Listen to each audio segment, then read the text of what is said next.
Student, आपका स्वागत है आपके अपने YouTube channel SKS coaching centre में। मैं हूं सिंटू कुमार। आज की क्लास में हम लोग पढ़ेंगे बिहार बोर्ड क्लास 10 विषय हिंदी का सब्जेक्टिव क्वेश्चन, जो कि चैप्टर नंबर 2 से है। और कहानी का नाम है, चैप्टर का नाम है विष के दांत।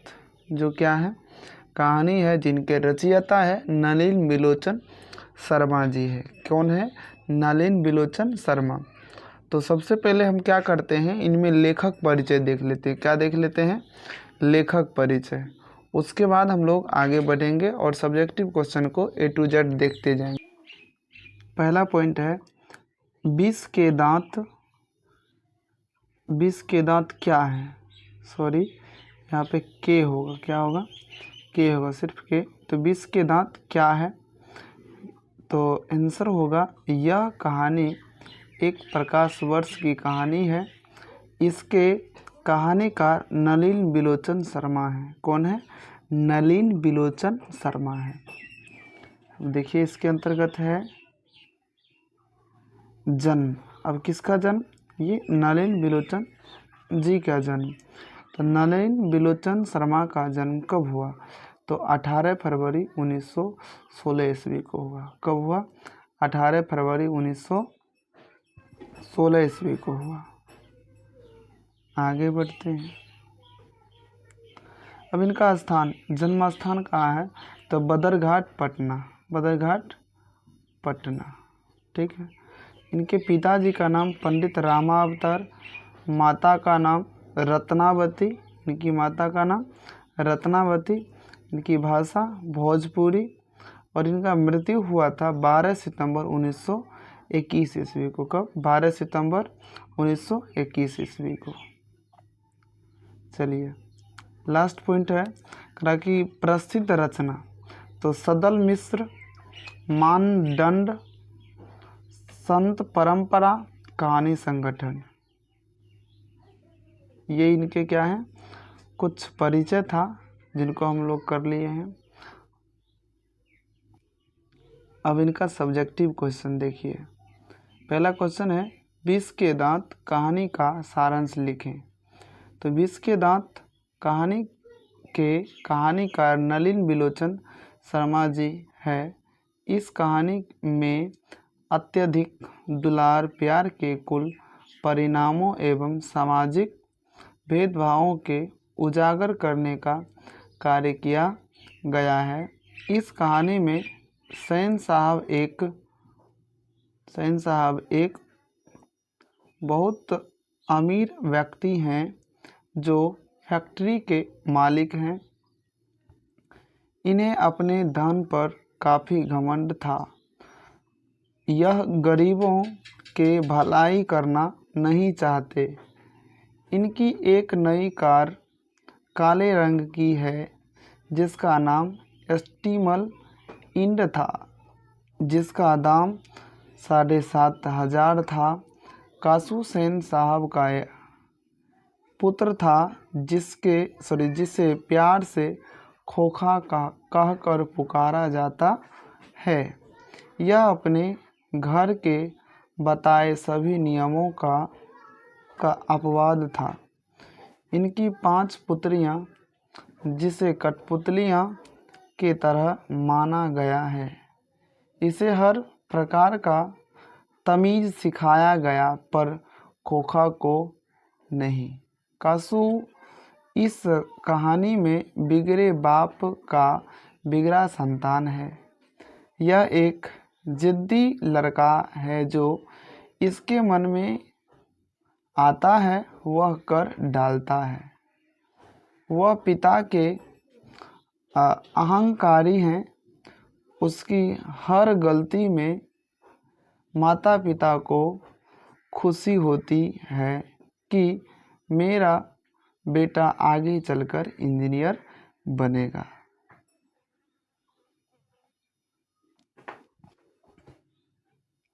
बनेगा। इस कहानी में मदन एक गरीब गिरधर लाल का बेटा है जो बहुत ही ईमानदार और स्वाभिमानी है। एक समय की बात है कि जब मदनकार को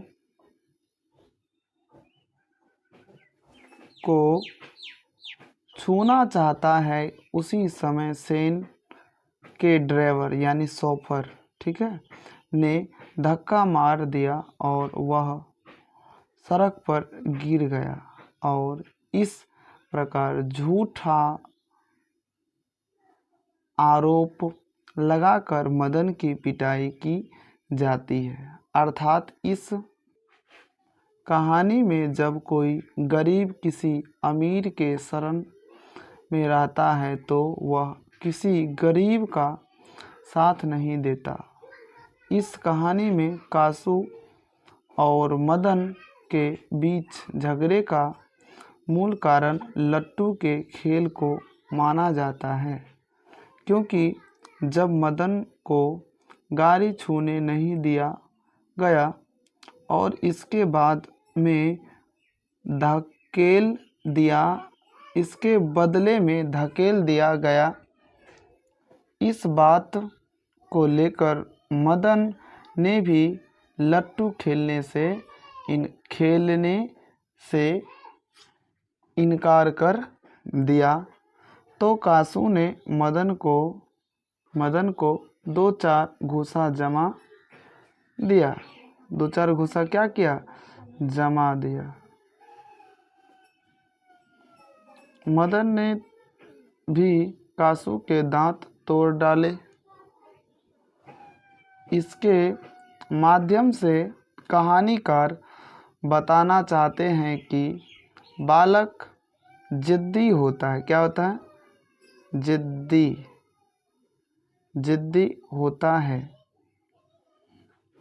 जिद्दी होता है। उसे अमीरी और गरीबी की डर नहीं होता। इस प्रकार से पिटाई करने के बाद गिरधर लाल को नौकरी से निकाल दिया जाता है। वह गिरधर लाल जो अपने बेटे को रोज पिटाई करता था, उस दिन पिटाई ना कर के अपने छाती से लगा लिया और शाबाशी देते हुए कहा कि आज तुमने अपने पिता और अपमान का बदला चुका लिया। अगला क्वेश्चन है, आपकी दृष्टि में कहानी का नायक कौन है? तर्कपूर्ण उत्तर दीजिए। ठीक है, तो आंसर है, हम लोग के नज़र में कहानी का नायक मदन है, चूँकि लेखक का कहना है कि जो बुराई का अंत करता है उसे ही नायक माना जाता है। एक दिन की बात है जब मदन गली में कुछ आवारागर्द छोकरे के साथ लट्टू नचा रहा था। उसी दौरान खोखा आकर कहता है, लट्टू हम भी खेलेंगे। जब उसे मदन के द्वारा उसे मना किया जाता है तो 2-4 घूसा मदन को जमा देता है। उसके बाद मदन भी कासू के 2 दांत क्या तोड़ डाले। मदन एक ईमानदार और स्वाभिमानी बालक था, अतः इस कहानी का नायक मदन को ही होना चाहिए। चलिए अगला क्वेश्चन है, महल और झोपड़ी वालों की लड़ाई में अक्सर महल वाले ही जीतते हैं, पर उसी हालत में जब उस दूसरे झोपड़ी वाले उनकी मदद अपने ही खिलाफ करते हैं। लेखक के इस कथन को कहानी से एक उदाहरण देकर स्पष्ट करें। ठीक है, चलिए इसका आंसर देखते हैं।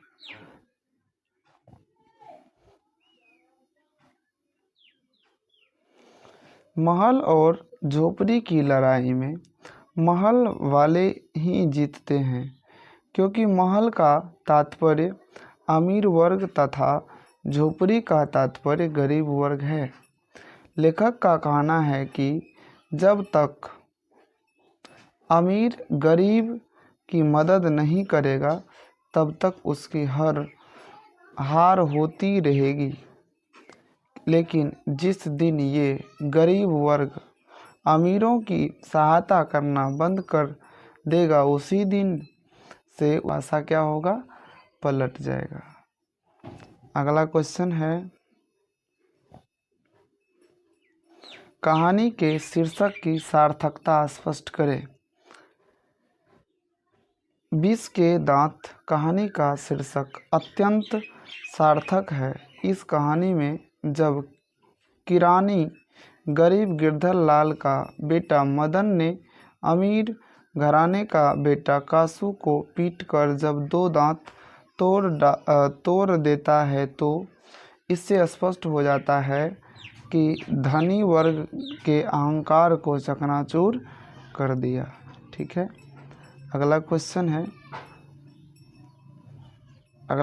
है, रोज रोज अपने बेटे की पिटाई करने वाला गिरधर लाल मदन द्वारा कासू की पिटाई करने पर उसे दंडित करने के बजाय अपने छाती से क्यों लगा लेता है? आंसर इसका, मदन की हरकत को देखकर सेन साहब गिरधर लाल को हमेशा ताना देते थे। वह लाचार पिता मदन को प्रत्येक दिन पिटाई करता था। गिरधर लाल यह जानता था कि मेरा बेटा निर्दोष है और भीतर ही भीतर खुद रोता वह अपने ऊपर किए गए अन्यायों का विरोध करता।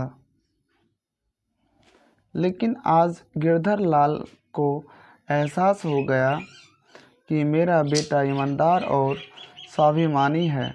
वह अपने पिता के अपमान के बदला अब चुका लेता है। तो उस समय गिरधर लाल ने पिटाई नौकर के मदन को छाती से लगाकर और कहा, शाबाश बेटा, तुमने आज अपने पिता और अपने अपमान का बदला ले लिया है। चलिए अगला क्वेश्चन है हमारा, खोखा के दुर्दलित स्वभाव के अनुसार ही सेनों ने सिद्धांत को भी बदल दिया। अर्थात सेन साहब ने सिद्धांत को भी क्या किया, बदल दिया। अब देखते हैं अगला क्वेश्चन, इसका आंसर देखते हैं। प्रस्तुत पंक्ति हमारा पाठ्य पुस्तक गोधुली भाग 2 के शीर्षक विष के दांत से उद्धृत की गई है, जिसके कहानीकार नलिन बिलोचन शर्मा। इस पंक्ति के माध्यम से लेखक यहाँ बताना चाहते हैं कि सेन साहब की 5 लड़कियाँ जो बिल्कुल सभ्य और सुअनुशासित हैं, लेकिन ठीक उसके विपरीत खोखा बिगड़े बाप का बिगड़ा संतान है, जिससे अधिक लाड़ प्यार बिगाड़ दिया। उसे हर गलतियां में इंजीनियर की सपना दिखाई पड़ता है। अर्थात खोखा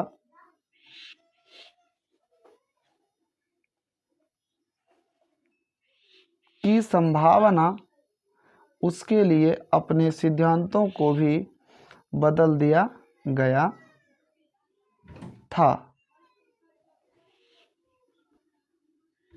अगला क्वेश्चन, सेन साहब के परिवार में बच्चों के पालन पोषण में किए जा रहे लिंग आधारित भेदभाव का शब्दों में वर्णन करें। लिंग आधारित भेदभाव का शब्दों में वर्णन करें। तो आंसर इसका है, हिंदी साहित्य के सुप्रसिद्ध कहानीकार नलिन विलोचन शर्मा ने बच्चों और बच्चियों के लालन पालन में जो दूरियां बताया है वह सचमुच क्या है? वह सचमुच ही अभिशाप्त है। अतः वह अपने बेटियों को शिक्षा देना उचित नहीं समझता तथा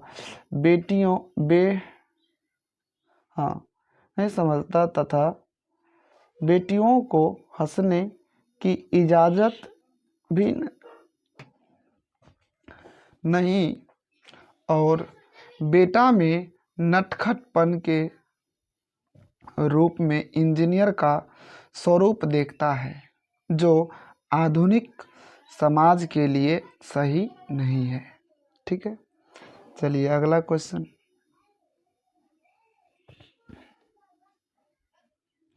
अगला क्वेश्चन है, सेन दंपति खोखा में कैसी संभावनाएं देखते थे और उन संभावनाओं के लिए उन्होंने उसकी कैसी शिक्षा तय की थी? कैसी शिक्षा तय की थी? देखिए आंसर है, हिंदी साहित्य के महान नकेलवादी लेखक नलिन विलोचन शर्मा ने सेन दंपति खोखा में इंजीनियर की संभावना देखा करता था और वह खोखा को उसी प्रकार की शिक्षा देना तय कर दिया था जैसे बढ़ई गिरी तथा अन्य सामग्री को तोड़ फोड़ कर उसे खोल खाल करना ही उसका शिक्षा तय किया था। अगला क्वेश्चन है हमारा, स्वप्रसंग व्याख्या कीजिए कि लड़कियां क्या है? कठपुतलियां हैं और उनके माता पिता को इस बात पर गर्व है। तो आंसर इसका होगा,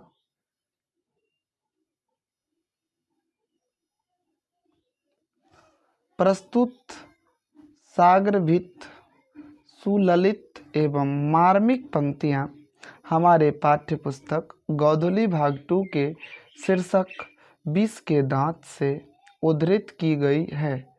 इस पंक्ति के माध्यम से हिंदी साहित्य के महान नकेलवादी कहानीकार कहना चाहते हैं कि सेन साहब के बेटी को हर तरह का तमीज़ सिखाया गया, उन्हें हंसने की इजाज़त भी नहीं थी, ये सिर्फ शाम को खेल सकते थे। इन सब गुणों को देखकर माता पिता को इस बात पर गर्व था कि लड़कियां कठपुतलियां हैं। अगला क्वेश्चन है हमारा, स्वप्रसंग व्याख्या करें कि ऐसे ही लड़के आगे चलकर गुंडे, चोर और डाकू बनते हैं। तो आंसर इसका होगा, प्रस्तुत साग्रभित सुललित एवं मार्मिक पंक्तियां हमारे पाठ्य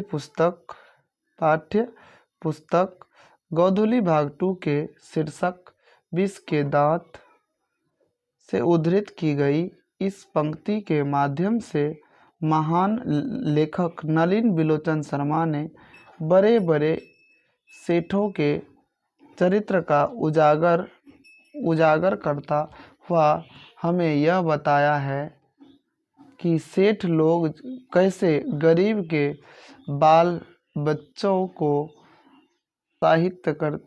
हतोत्साहित करते हैं। इनका कहना है कि सेन महाशय के कार को छुआ भी नहीं, फिर भी सेन साहब ने गिरधर लाल के पुत्र मदन को डांटता हुआ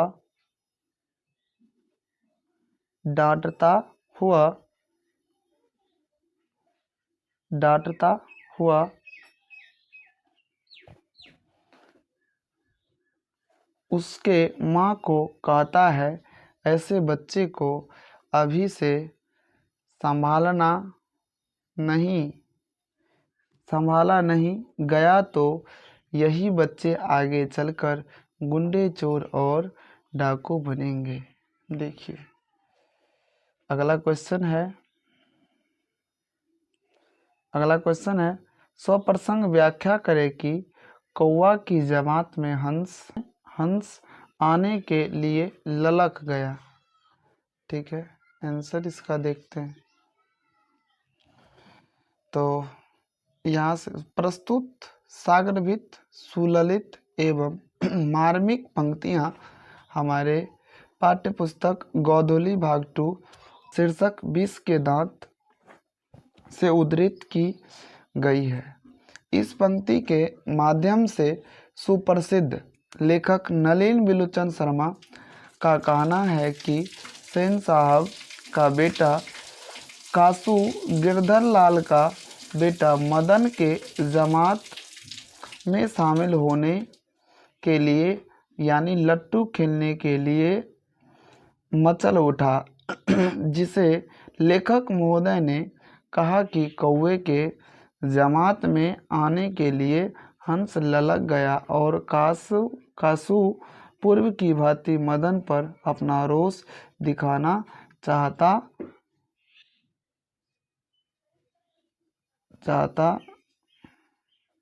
जिसके कारण मदन और कासू में झगड़े हो गए और अंततः मदन ने कासू के 2 दांत तोड़ डाले। अगला क्वेश्चन है सेन साहब के और उसके मित्रों के बीच क्या बातचीत हुई और पत्रकार मित्र ने उन्हें किस तरह उत्तर दिया। तो आंसर है